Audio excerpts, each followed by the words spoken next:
चुनाव में किस्मत आजमाने के लिए बिहार की धरती पर तो कई बार अलग अलग जगहों से लोग आए। बिहार की मिट्टी ने उन्हें सींच कर राजनीति का चाणक्य बना दिया। उस इसी तरीके से बिहार की हर लोकसभा सीट की कुछ अलग कहानी है, कुछ अलग दास्तां है।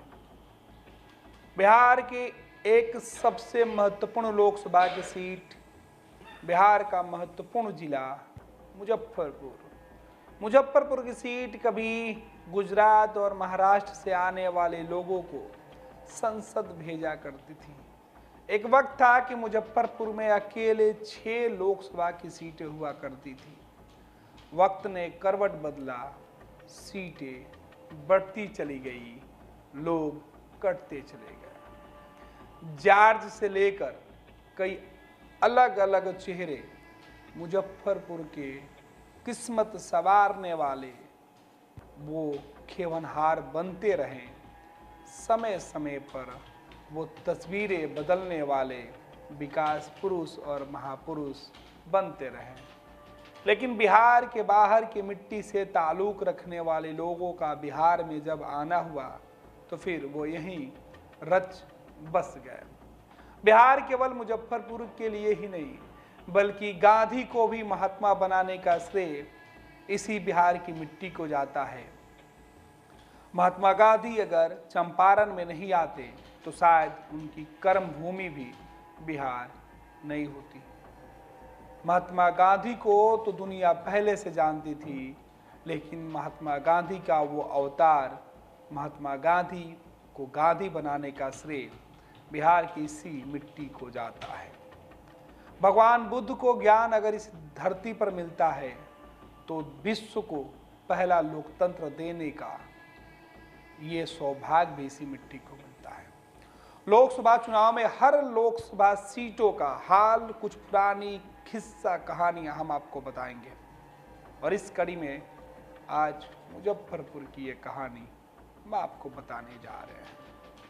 मुजफ्फरपुर 1992 के पहले आम चुनाव में मुजफ्फरपुर नाम से थी लोकसभा की 6 सीटें। 1957 में सब एक हो गई। लोकसभा चुनाव में मुजफ्फरपुर की खास अहमियत रही। 1952 में मुजफ्फरपुर लोकसभा नाम से 6 सीटें थी।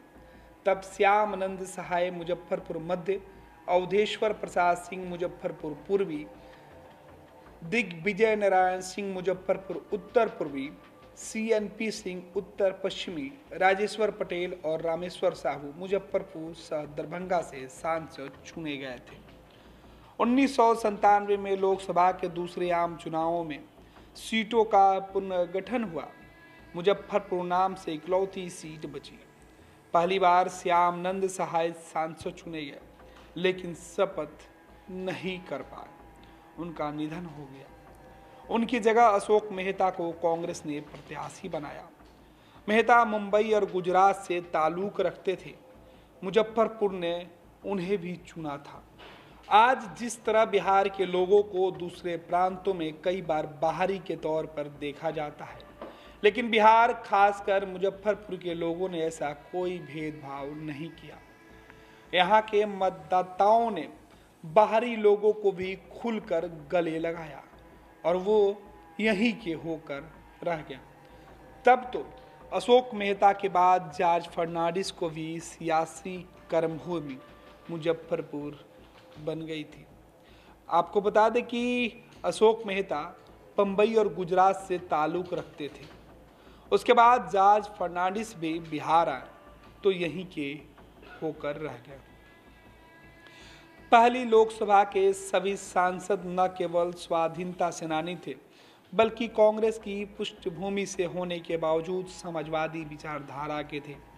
बाद के दिनों में यहाँ से कैप्टन जयनारायण निषाद और ललितेश्वरी शाही सरीखे नेता सांसद चुने गए, जिन्होंने मुजफ्फरपुर लोकसभा सीट को VIP बना रखा था।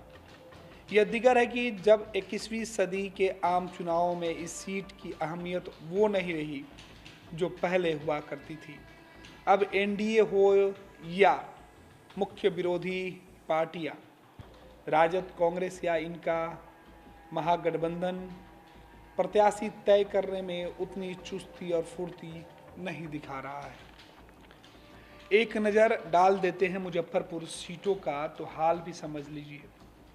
मुजफ्फरपुर मध्य 1992 के चुनाव में, तब जब मुजफ्फरपुर में 6 लोकसभा की सीटें हुआ करती थी, उस वक्त पहले सांसद जो चुने गए थे वो मुजफ्फरपुर मध्य से थे श्याम नंद सहाय, मुजफ्फरपुर पूर्व से अवधेश्वर प्रसाद सिंह, मुजफ्फरपुर उत्तर पूर्व से दिग्विजय नारायण सिंह, मुजफ्फरपुर उत्तर पश्चिमी से CNP सिंह थी, मुजफ्फरपुर सह दरभंगा राजेश्वर पटेल, मुजफ्फरपुर सह दरभंगा रामेश्वर साहू। ये एक हिस्सा 1992 का है जब मुजफ्फरपुर सीट से 6 सांसद जीत कर आते थे, जिनकी पहचान तो स्वतंत्रता सेनानी के तौर पर होती थी, लेकिन उनकी विचारधारा कांग्रेस में होने के बावजूद भी समाजवादी हुआ करती थी।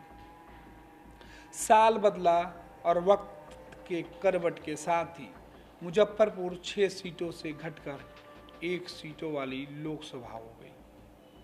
1997 में अशोक मेहता यहाँ से चुनाव जीते, तो वहीं 1962 में दिग्विजय नारायण सिंह एक बार फिर से, 1967 में दिग्विजय नारायण सिंह फिर से, 1971 में नवल किशोर सिंह, फिर 77 से जॉर्ज फर्नांडिस का दौर शुरू हुआ, जो 77 के बाद 80 के चुनाव भी जॉर्ज फर्नांडिस जीत गया। हालांकि बीच में 1984 में ललितेश्वर शाही जीते, जॉर्ज फर्नांडिस यहाँ से नहीं। फिर 89 में जॉर्ज साहब का फिर वो दौर आया, फिर जॉर्ज यहाँ से तीसरी दफ़े सांसद बने। फिर 1991 के आम चुनाव में जॉर्ज फर्नांडिस ने जीत हासिल की। फिर 96, 98 और 99 में कैप्टन जय नारायण निषाद 3 दफ़े उस इलाके का प्रतिनिधित्व किया। फिर 2004 में आखिरी बार जॉर्ज फर्नांडिस चुनाव जीते। 2019 में कैप्टन जय नारायण निषाद और 2004 और 2019 में अजय निषाद, यानी कैप्टन जय नारायण निषाद की ही वर्चस्व उस सीट पर आज भी बरकरार है। तो कुछ इस प्रकार मुजफ्फरपुर के अंदर सियासत में लोकसभा चुनावों की कहानी थी, और उस कहानी के पात्र थे जो समय समय पर बदलते रहें। कभी तस्वीरें उनके पक्ष में रही तो कभी जनता का मिजाज उनसे बदला था।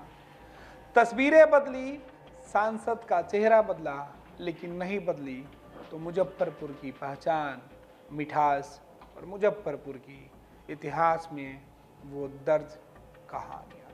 इस तरह की कहानियाँ हम आपको पूरे चुनाव में हर लोकसभा सीट की कमोबेश ऐसे ही सुनाएंगे। पैनोरमा ग्रुप, जो सोचता है वो करता है। ये लो, मुंह मीठा करो। आज मैंने अपना जॉब छोड़ दिया, अब हम पूर्णिया वापस जाएंगे। जॉब छोड़ दिया है? मतलब ये घर कैसे चलेगा? हम करेंगे क्या? और माँ बाबूजी क्या बोलेंगे? इसलिए मैं एक और मिठाई का डब्बा लाया। अपने बिजनेस के लिए लोन अप्रूव हो गया।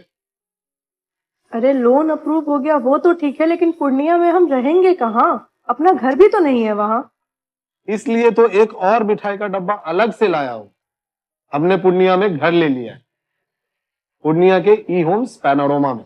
पूर्णिया में पैनोरमा ग्रुप लेकर आए हैं ई होम्स पैनोरमा।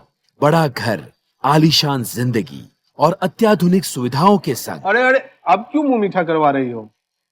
क्योंकि हम घर वापसी जो कर रहे हैं। घर वापसी की खुशी पूर्णिया में ई होम्स पैनोरमा के संग। ई Homes Panorama, luxurious lifestyle redefined.